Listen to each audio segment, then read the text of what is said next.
Sa PTA, ako mainit ang ulo ko niyan sa PTA na yan eh. Time immemorial palagi nagsusumbong yung mga magulang.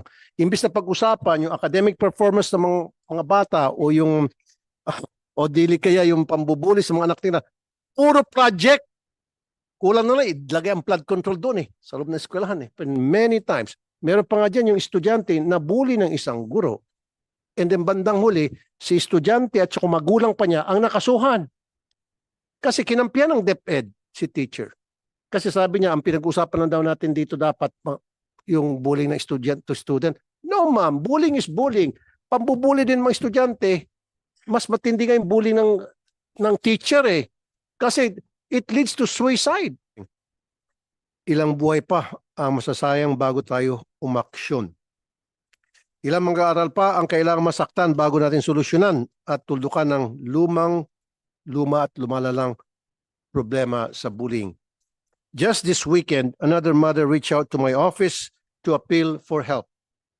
Ayon sa kanya, nagpakamatay ang kanyang anak na may kapansanan mula sa 4th floor ng Quezon City Memorial High School.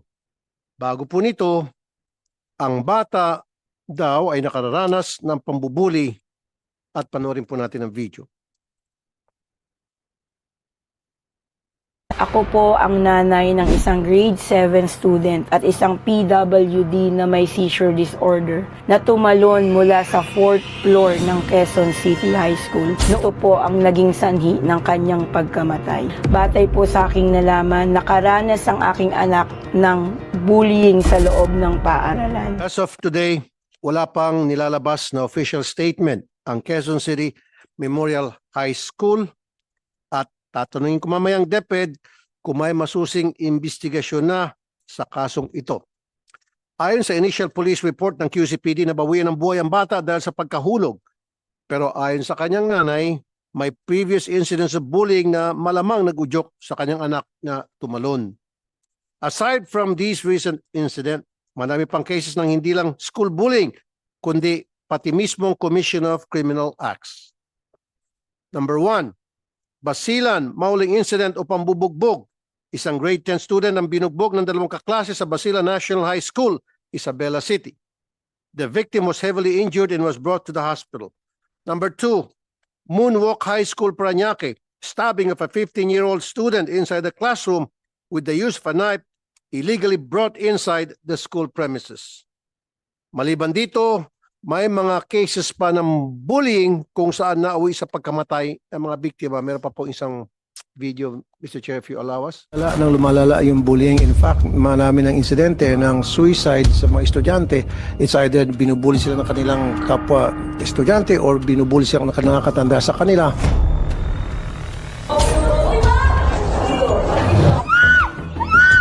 Madalas mangyari yan.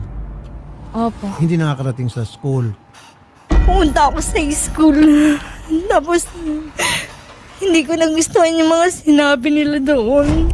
Tubong na daw po siya ng saksak. Well, Sa loob po ng school po, sa Moonwalk National High School Oo. po. May inggitan daw po dahil sa makeup.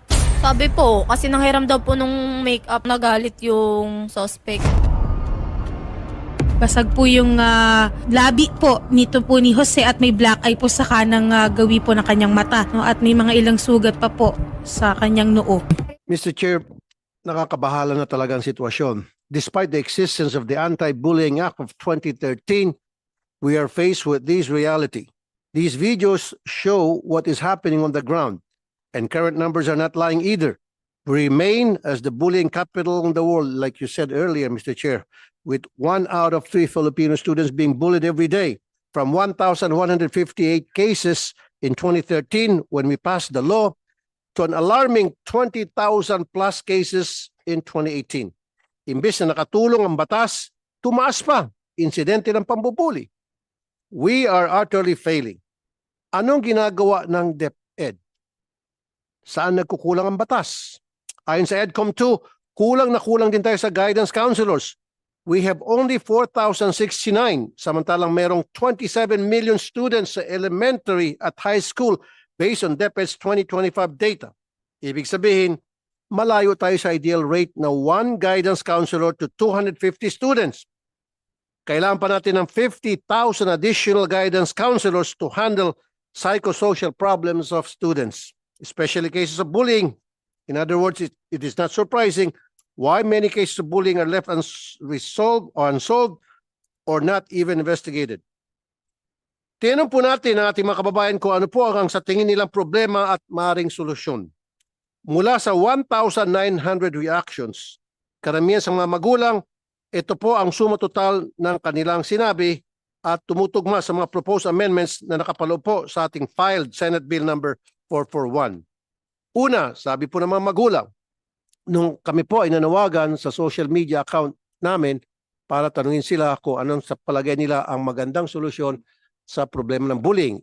Sabi nila, palakasin ang pagpapatupad na batas.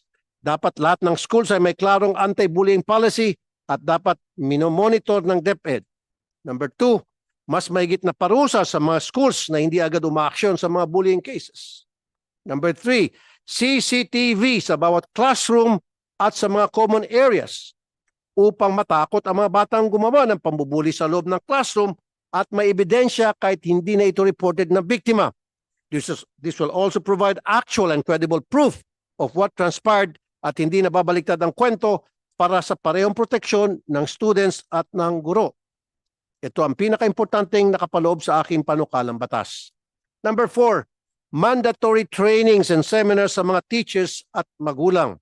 Dapat may masusing pag-aaral ang mga PTA kung paano mag-handle ng bullying cases, ano ang mga red flags at kailan dapat mag-intervene. Dito dapat magpo-focus ang PTA at hindi sa mga fundraising contributions. At gawin din itong online para sa mga nanay at tatay na OFWs. Number 5, mandatory counseling at psychological support. Importante magkaroon ng sapat na guidance counselors upang magkaroon ng mandatory and regular counseling at psychological support sa mga bata. Huwag na natin hintayin magkaroon ng insidente. Magkaroon dapat ng ugnayan ng DOH para mabigyan ng roving psychologists ang mga school in the absence of guidance counselors at magkaroon ng mandatory counseling. Kagaya ng programa ng NCMH. Pero sa kasalukuyan ay voluntary lang ito. Gawin sana natin itong mandatory, Mr. Chair. Number 6, paigtingin ang Good Manners and Right Conduct or GMRC. Dapat maisali sa curriculum ang pagtuturo ng mga core values kagaya ng kindness and respect. At hindi lang nakafocus sa mga academic subjects. Minsan, dito pa nagsisimula ang unhealthy competition sa mga students at nag-uudyok ng pambubuli. I highly recommend the integration of age-appropriate anti-bullying education as part of GMRC. Number 7, added security in schools. Kung kulang ang sariling security personnel ng mga schools, mainam sana na magkaroon ng memorandum of agreement ang DepEd at DILG para may roving police officers na nag-iikot sa labas ng mga paaralan. Kasi sa ngayon po ang nangyari, Mr. Chair, mga tanod lamang. Pag mga tanod, hindi po kinakatakutan ng mga estudyante yan. Versus kapag nakita ng mga estudyante sa labas ng kanilang eskwelahan, may mga pulis na nakaposit, naka-uniforme, at least kahit papaano it will serve as a strong deterrent. It will somehow make difference when children have awareness of the presence of persons in authority para alam nila meron silang katakutan. And finally, effective anonymous reporting system. Kailangan magkaroon ng anonymous reporting system na tutugon sa reklamo ng bullying without compromising the reporter's identity and safety. Mag-coordinate dapat ang DICT at DepEd para ma-integrate ang AI technology sa pag-develop ng anonymous reporting system. Mayroong telesafe hotline ng DepEd, pero mukhang hindi naman po ito effective. Hindi man lang madaling i-memorize ang numero. 0945-175-9777. Ang hirap i-memorize ang haba. Gawin na lang natin ito 3 numbers lang na madaling i-dial or dial 67. Dahil yan ang mga numerong alam ng halos lahat ng bata ngayon. At dapat itong hotline nakapaskil sa bawat classroom na visible sa lahat ng mag-aaral. Mr. Chair, I will ask the DepEd further questions later, but I thank this committee, Mr. Chair, for taking up this very pressing issue on school bullying. This is not the first time we are discussing bullying. We already have an existing law. Pero bakit walang pagbabago at mas lumala pa ang sitwasyon? The time to answer these questions is now. There's no better time to act than now. Thank you. Marami nang ganung insidente ng pambubuli. Sabi nga natin kanina, nagiging bully capital of the world tayo.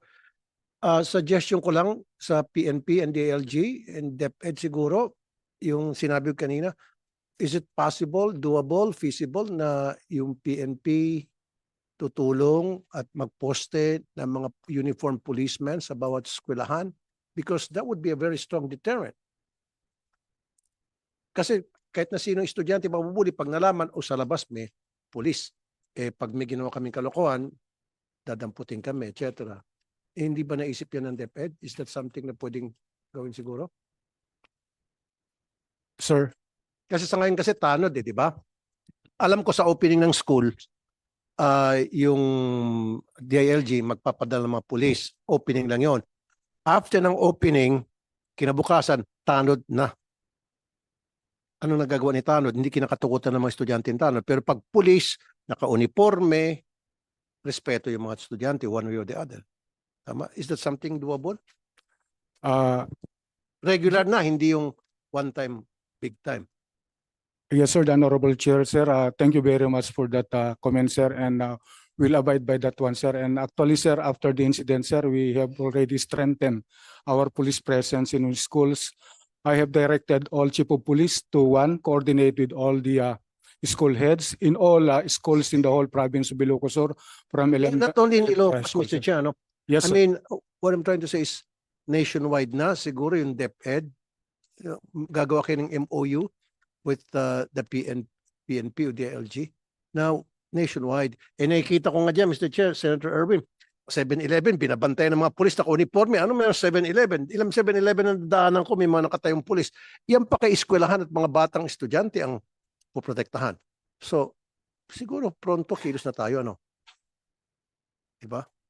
If I may, Mr. Chair, Senator Tulfo, for this po, we have had initial discussions already with the PNP last year po. So we met with them to discuss possible, yun nga po, yung MOA or MOU to strengthen po yung partnership with the PNP with regard to this po. That's why yun sa proposal ko, total ban na lang sa mga cellphone, sa mga bata. Kung kailangan nila ng cellphone in school, siguro i-surrender sa teacher. And then pag-uwian, siyempre baka tatawag yung mga magulang, tawag sundo, saka isoli. And then number 2, maglagay ng CCTV sa bawat classroom. Is that doable? Sa lahat ng mga, sa loob ng campus? That will prevent or will be serve as a deterrent. Tama? Am I making sense to you? Mr. Yes, Chair, to Go ahead, respond Attorney to- Requesto. Yes po, to respond, Sen Tulfo po. This actually aligns also with our yung piniprepare po namin na policy on the safer and more secure learning environment po. So in that policy we are crafting, it aligns po with yung suggestions po ninyo, Sen. Okay, Well, isa pang suggestion. Go ahead. Sa PTA, ako mainit ang ulo ko dyan sa PTA na yan eh. Time immemorial palagi nagsusumbong yung mga magulang. Imbis na pag-usapan yung academic performance ng mga bata o yung o dili kaya yung pambubuli sa mga anak nila, puro project. Kulang na lang, ilagay ang flood control doon sa loob ng eskwelahan Hindi nga totoo, sir, Mr. Chair. Puro yan, walang, I swear. Every single year, pag nagpatawag ng PTA si principal, first agenda nila ay anong pwedeng i-project dito? Electric fan, walang kamatayan na electric fan. Imbis na yan pag-usapan yung how to prevent bullying in school. Maglagay ng mga telephone number, cellphone number na madaling tawagan. Pag merong kayong alam na binubuli dyan, call this hotline. O punta agad kay guidance counselor. Diba? Wala kayong mga ganun Wala, diba? Pustahan tayo sa PTA. Pumunta ka na ngayon sa PTA. Pinag-usapan project. Totoo, Mr. Chair. Every single PTA meeting, walang palya. Talagang project ang pinag-usapan. Ito, sila maglinis sa school. Silang gagawa ng mga kung ano mga project sa school. Ito mga magulang na yung mga anak nila, hindi nila kayang pigilan at nambubuli palagi. So para pag uwi ng bahay, magulang, papagalitan yung anak na nambubuli. Paparusahan din niya. For me, it will work. Am I right, Attorney? Attorney, go ahead. Thank you, Mr. Chair, Sen Tulfo. First, siguro po, I'll respond to yung mga points po that you mentioned po. With regard to yung parang encouraging po our students to report, to be more active po, what we're doing at the national level and cascading naman po to our field offices is to provide capacity building, not just for the teachers but also our learners po, so that we can encourage yung pagiging upstander po nila such that they step in and intervene and report. Sorry, upstander. Yes po. Hindi lang bystander, no? So pag bystander, nanonood lang, kapag upstander, may gagawin ka, poprotektahan mo yung mga napeperwisyo. Tama po ba? Is that the meaning of upstander? Yes po, that's correct po. Also po to encourage yung help-seeking behavior po, such that hindi na lang po parang to encourage our students to report yung mga incidents po na nakikita po nila. So that's on the capacity building portion po. With regard to yung sa parents naman po, we are currently crafting a program po for the parents kasi nga po we recognize the insights dun sa EDCOM2 report that are saying that we need to capacitate din po yung mga parents more in terms of the prevention of bullying po. So currently po we are crafting a program so that we can help yung ating mga parents po to be able to identify yung red flags, to be more present po sa Well, Mga pwedeng tawagan. Pero meron ba kayo hotline? Wala ako naririnig na pwede silang rekta, mag-text or text line yung bata. Yung suggestion nga kanina ni Senator Raffy na hindi na kailangan magpakilala. Kunwari may nag-text, DepEd, help, dito sa school namin. Di ba pwedeng tawagan kaagad ninyo yung regional office ninyo? Oy, puntahan mo doon sa school, may binubuli doon at mag-imbestiga. Can you do that? Mas mabilis siguro yung suggestion namin sa inyo na meron kayong text line. Text line na lang po. Hindi na kailangan parang yung ginawa na isumbong mo sa Pangulo. Ganon din yung gagawin ninyo. Isumbong mo sa DepEd, di ba? Meron kayong number, 3 numero, 143 o ano ba yun, 67, yung mga madaling matandaan ng mga bata. Mr. Chair, thank you po, Sen. Tulfo. For this, we do have an existing Learners Telesafe Contact Helpline po, yung LTCCH po natin. Anonymous din naman po yung mga reports. We are also working with the Makabata Helpline of the CWC po for these cases. Pero ma'am, mukhang hindi nakakaskid kasi doon po sa eskwelahan, doon sa nangyari yung bullying sa Narbacan. Ha? Kaya nauna pa sa online I think lahat to paskilan ninyo kung meron kayong text line, lahat ng eskwelahan sa buong Pilipinas, lagyan na ninyo ng text line, lagyan nyo lalong-lalo na kung kayo ay nabubuli, tumawag or text sa ganito. Safe ito o hindi namin ibibigay ang pangalan ninyo. Kasi wala po doon sa kanila, wala ho yan, din nakarating sa kanila. Pero pag nilagyan ho natin lahat ng public school niyan na may ganung number na helpline or text line, na confidential, I'm sure uulanin ho kayo ng text. Thank you, Mr. Chair. Yeah, yun yung suggestion ko kanina. Dapat sa bawat classroom meron. Saka yung numero 2 o 3 lang, huwag masyadong mahaba. And then, isa pa importante rito, Mr. Chair, yung mga bata, tinuturuan sila siguro sa classroom every day. Ni-remind kung kayo nabubuli, ito yung dapat gagawin nyo. And then pangalawa, like again, babalik ko sa PTA. Siguro, pag tuwing magkaroon ng PTA meeting, may kasamang psychologist doon para turuan yung mga magulang ng teacher how to spot a child that is already being bullied. Diba? So, kasi siyempre, mga psychologists, mga experts yun So, tayo, ordinary na tao, hindi natin alam kung yung bata ba ay nabubuli na o hindi. Pero pag yung isang child psychologist, alam na alam niya kung itong batang ito may problema. Pwede sa bahay man o dito man sa school. So, that is something, program na dapat i-implement nyo. What do you think? Am I making sense? Mr. Chair, if I may respond to Sen. Tulfo po. Thank you so much for your suggestions po, Sen. And I think some of these currently we're doing at a small scale po kasi piloting pa po kami. Pero we'll take that suggestion po and then we'll explore how to further scale up po.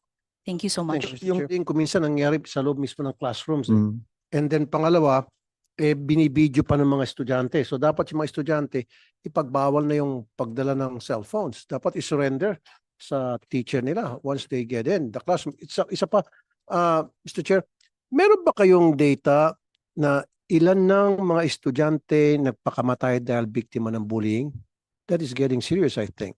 The numbers are getting higher. They're not getting lower. Attorney, do you have those figures?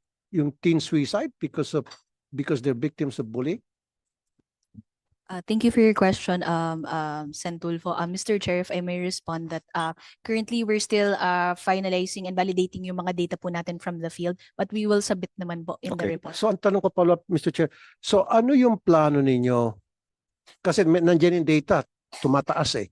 Ano yung plano, programa meron kayo para dito, how to solve this problem na tumataas yung suicide sa mga estudyante na nabubuli? I know, aware na kayo, di ba? So ano yung plano ninyo? Thank you, Sen. Tulfo. To respond to that po, so we're looking at it from a learner protection standpoint and yung learner well-being standpoint po. So on the learner well-being side, ayun po, na-mention din po ni Sen. Win kanina po yung additional school counselor associates po natin. So they will be able to help and give psychological first aid where needed po. Additionally, on the learner protection side, we are capacitating po yung mga learners po natin. And it's not just na parang malaman nila about their rights. So it's also for them to help them po na identify yung mga red flags ng pagbullying and of course yung parang halaga po nila. So we're doing that classroom-based discussion po para talagang it's teachers with the students talaga po to learn about this. Would you agree, ma'am, yung suggestion ko rin kanina na dapat merong child psychologist na umiikot sa bawat eskwelahan para bibigyan ng lecture, hindi lamang sa mga guro, kundi maging sa mga magulang at sa mga estudyante na rin. Na para malalaman nung child psychologist na ito yung mga tipong nabubuli na and then it will raise red flag, impormahan agad yung authorities. Is that doable? Thank you po, Senator. For this, I think we support naman po that initiative po. But in terms siguro po of the capacity na ng barangay to be able to do that, parang I guess something that needs to be studied further po. Additionally, what we do din po since ayun nga we have lack of guidance counselors po nationwide, we are also partnering po with NGOs, CSOs, other organizations to provide this psychological and mental support po. Isa pa to, pasintabi sa mga guro. Hindi lamang yung estudyante, kapag estudyante nang bubulihan, kuminsan teachers mismo nang bubuli ng mga estudyante. Pag hindi maganda ang grades, hindi maganda ang performance, hindi naka-recite, inaantok, bubulihin, papagalitan, papahiyain. That happens. Pag walang pambigay ng contribution para sa electric fund, papahiyain. Yun dapat pinagtutunan nyo rin po ng pansin. Are you aware of that problem, ma'am? Sa DepEd. Thank you very much, Sen, for that question and raising that issue po. So we are aware of some cases po that involve po yung ating mga personnel po sa ating schools. Additionally po, just to clarify, I guess, yung sa bullying po kasi natin is peer-to-peer po. So estudyante sa estudyante. No, yeah, well, we're talking about bullying in school. Isama na natin yung pambubuli ng mga taong hindi lang kapwa niya estudyante. Kaya nga, doon papasok yung merong CCTV sa bawat classroom because there were so many instances in the past. In fact, nag-viral pa nga ako dito, Mr. Chair, years and years ago. Talagang sumikat ako ng gusto. Yung teacher, sobrang pambubuling ginawa niya sa kanyang estudyante. Nabaliktad pa si estudyante. And it happens. And it's still happening. So kung meron tayong CCTV, then si teacher, mag-iingat. Diba? Alam mo, yung bata, medyo malikot. Papagalitan, papaluin, papahiyain. Nangyari yan, di ba? So with the CCTV camera in every classroom, that will prevent bullying not only from among the students, kundi maging sa teachers na. Pasintabi again sa mga teachers. Wala na akong mabanggitin. Pero it happened many times. Meron pa nga dyan yung estudyante na bully ng isang guro. And then bandang huli, si estudyante at saka magulang pa niya ang nakasuhan. Kasi kinampihan ng DepEd si teacher. I still have that case. Di ba? And kasi sabi niya, ang pinag-usapan lang daw natin dito dapat yung bullying ng student to student. No ma'am, bullying is bullying. Pambubuli din mga estudyante, mas matindi nga yung bullying ng teacher eh. Kasi it leads to suicide. Ilan na, 4 na estudyante alam ko nag-suicide dahil pinapahiya ni teacher, pinapagalitan ni teacher. Di ba? Tapos kuminsan sa social media pa, kinukutya ni teacher. Mas matindi yun. So dapat in all levels, wag lang sa kapwa estudyante, kundi maging sa teacher, even dapat pati sa bahay. Kasi, Mr. Chair, kuminsan may mga estudyante, maging sa bahay nila, nabubuli sila mas nakakatanda sa kanila.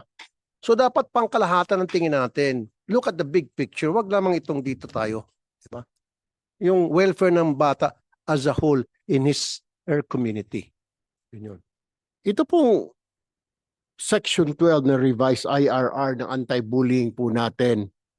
Nakasaad ng aksyon ng disciplinary authority gaya ng investigasyon ay magsisimula lang. Tama po ba, attorney? Magsisimula lang kapag may nag-file ng complaint o nag-file na yung estudyante ng complaint.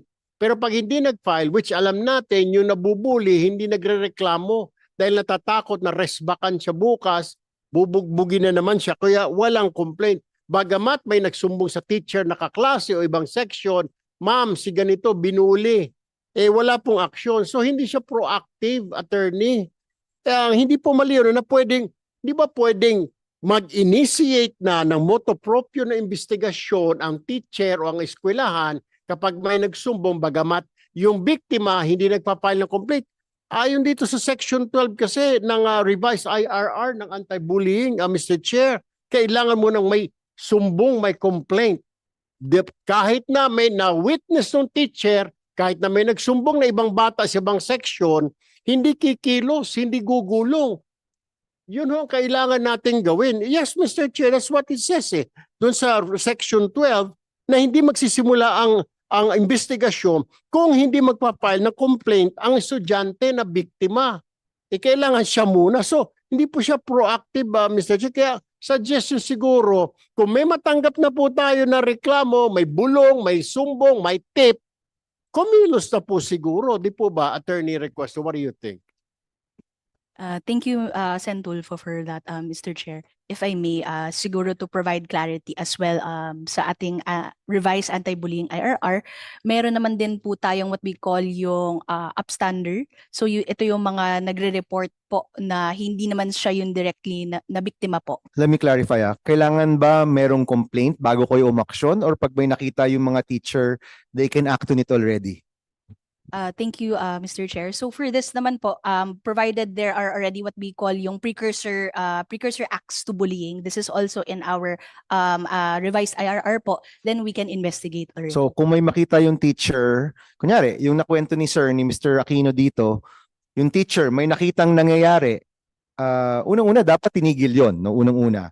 Pero pangalawa, let's say, nangyari na, narinig niya, the teacher can act on it or kailangan maghintay na merong estudyante, magulang na mag-complain? Hindi, di ba?